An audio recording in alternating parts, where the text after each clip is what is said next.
Now, part of the reactivity series is shown here in the second question.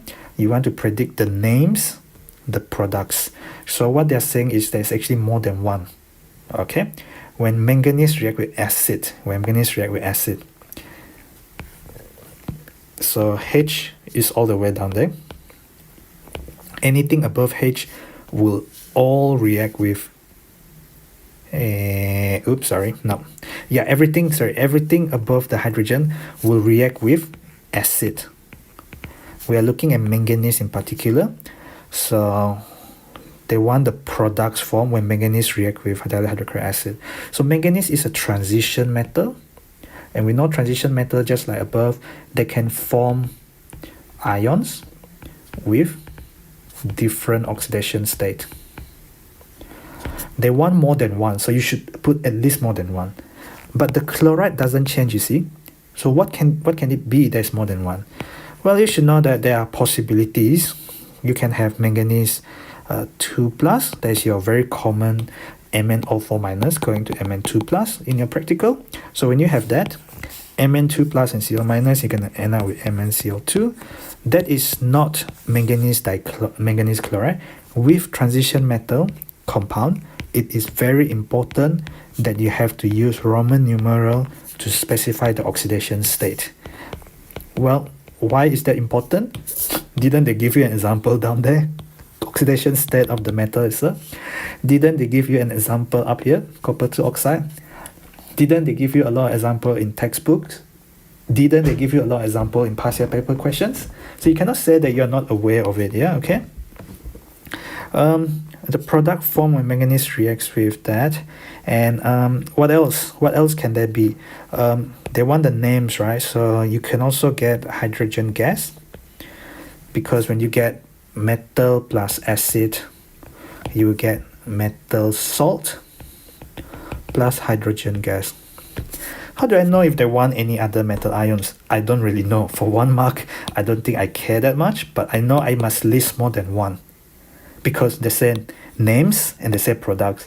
And I know there's actually another product, which is hydrogen gas, produced when you react metal plus acid. Why not? Put it down there. And I know this is the name of the salt. It has to be in name. It has to include oxidation number, because they even show you a couple of examples down there. Yeah. Okay, cool. So here, you know, carbonate is CO3 2-, and manganese 2 is Mn2+. That's why the formula is just MnCl3. So they say that construct the equation for this reaction. So you're assuming that it will decompose just like group 2 carbonate to give you the oxide and CO2 gas. All right.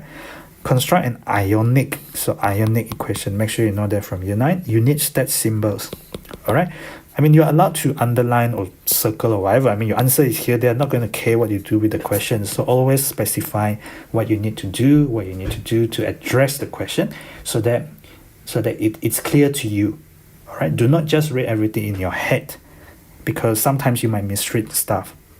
I'm not saying that you should go and write down every single thing all over the paper, but it helps to focus with certain keywords that the question is asking for. All right. You want manganese, which is just manganese. Powder manganese is just manganese solid. You add it to zinc sulfate. What do you get? You get but the question is, you will see what I do wrong later on, and you will understand this. You get manganese sulfate plus zinc. And you know that because manganese is higher up in the reactivity series, so the more reactive metal will displace the less reactive metal. So if you have zinc 2 sulfate, there's zinc 2+, you will displace zinc from zinc 2+. You will displace the zinc from zinc 2+. You will reduce the zinc from zinc +2 to zinc 0. And because you cause the reduction of this, you yourself is going to be oxidized from manganese 0 to manganese +2. The question really is, they want you to write ionic equation. This is going to dissolve in solution, aqueous zinc sulfate, Zn2+, SO4 2-. This is going to dissolve in solution, aqueous will be Mn2+, SO4 2-. The SO4 2- appear on both sides of the equation. Therefore, you should not, this will be 2+ actually, this will be 2+. The SO4 2- is what you call a spectator ion. I'm sure you have heard of this before. And you cancel the spectator ions, you do not include them in the ionic equation. You started from the solid, you kick out the metal itself, kick out the less reactive metal, zinc solid. The charge balance overall is 0 plus 2, overall is plus 2, 0. So charge balance, atom balance, perfect. Now you add zinc powder, which is a reducing agent. So they give you this information. You add it to acidified manganese 7. Manganese 7 is MnO4 minus. Potassium is going to be K plus there. So the formula is KMnO4. This is an oxidizing agent. It's also in your case study in O level. It's also always appearing as the purple color solution in redox titration because it's an oxidizing agent. Okay, it reacts with reducing agent. So when you do a titration, this is acting as an oxidizing agent. What color does it become in the end? But they want you to say color change. They do not want you to describe the color at the end. They want you to describe the color change. So from what to what? They do not want it becomes like this. No, they want you to say the color changes from something to something. From purple or dark purple to very pale pink or colorless. So the Mn2 plus is very pale pink or colorless solution, but sometimes because it's very dilute in solution, very low concentration, that's why it appears colorless towards the end of the titration. Okay, so next thing is aluminium is extracted by electrolysis. So this was covered in the same paper 1 from the June 2020 series as well. You want to get the forming aluminium atoms. When you start with this, it's a giant ionic structure. It's gonna melt in the molten cryolite. What happens is you start from Al3 plus, that is from the ore itself, the aluminium oxide ore, and you want to get aluminium. This happens at the cathode. You know reduction happens at the cathode. You know oxidation is loss of electrons and reduction involves gaining of electron. Oxidation is loss of electron, reduction is gaining of electron. You gotta gain electrons on there. You start with one aluminium atom. So basically one aluminium. You start with plus 3, you end up with 0. So therefore you have to add 3 electrons. Plus 3 times minus 1 is minus 3, you end up with 0. Forming oxygen molecule at the anode. So oxidation it happens at the anode because reduction happens at the cathode. So you start with O2 minus, you end up with O2. 2 oxygen atom, 1 oxygen atom. Therefore, put the 2. 2 times minus 2 is minus 4. There's no charge in the molecule, 0. And I know it's oxidation at the anode. Oxidation is loss of electron. So, not 2 electrons. Because you see the charge here is actually 2 times minus 2. So you need a 4 electron because 4 times minus 1 is minus 4. It will balance this out. Okay. Step 1 advantage of recycling aluminium. So you know the whole idea of extraction of aluminium, which actually is going to be a big thing in Brunei because they have just started the aluminium extraction plant, aluminium production plant in Brunei. So it's a new industry, chemical industry in Brunei. So you should probably know about advantage of recycling aluminium. These things require energy intensive process, a lot of energy. It costs a lot of money. More energy means more money being spent. Because it costs so much money in order to process it, you might as well recycle it because it will save it just say one advantage, right? It can save the energy from having to electrolyze molten Al2O3. So one thing I can think on top of my head is really the energy area.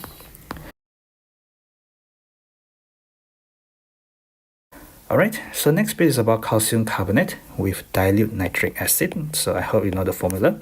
Calcium carbonate, Ca2 plus and CO3 2 minus.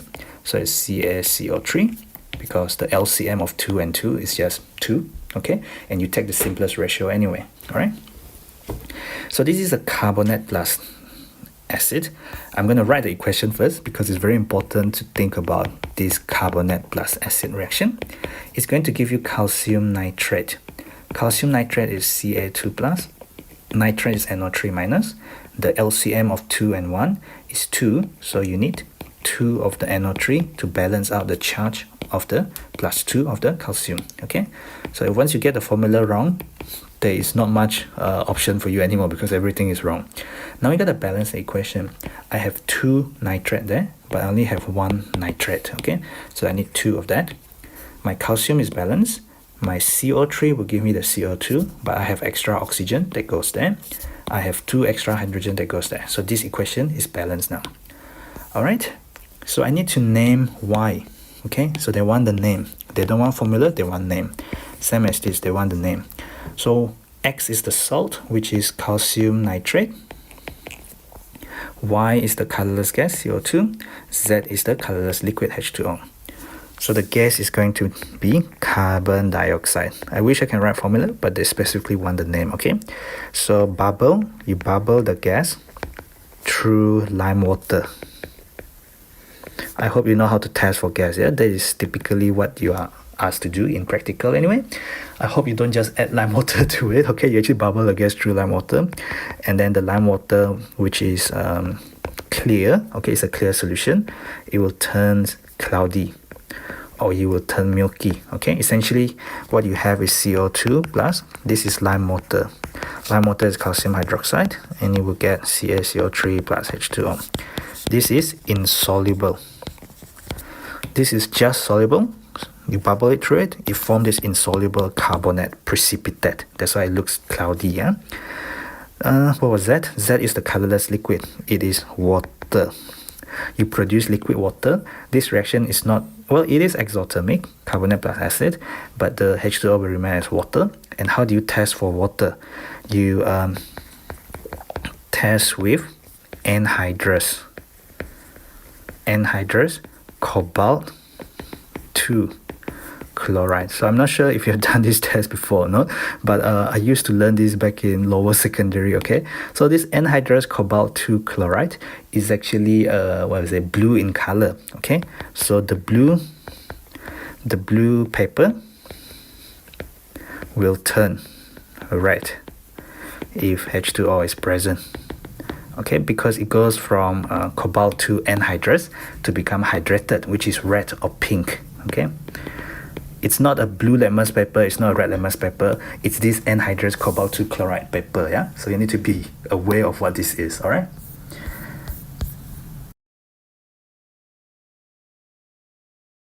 How calcium hydroxide controls how? Okay, so it's not just it is used to reduce the pH of an acidic soil, but it's about how. Okay, so calcium hydroxide is an alkali or a base. It can react with slightly acidic soil. So if your soil gets too acidic, either due to acid rain or some other factors, it's going to be very bad for your plant growth. So acidic soil will mean the pH is lesser than 7. You add a bit of alkali to try and neutralize the slightly acidic soil, therefore neutralizing the acidic soil, bringing or raising the pH bringing up the pH or raising the pH value. Okay, so that's why it's used to reduce the acidity of the acidic soil. So calcium hydroxide, essentially the use is reduces acidity of soil. Okay, so I started by stating a fact and how that does the chemistry with acidic soil, and therefore how it changed the pH. It makes it more neutral by raising the pH to become more neutral instead of being acidic. Okay, cool.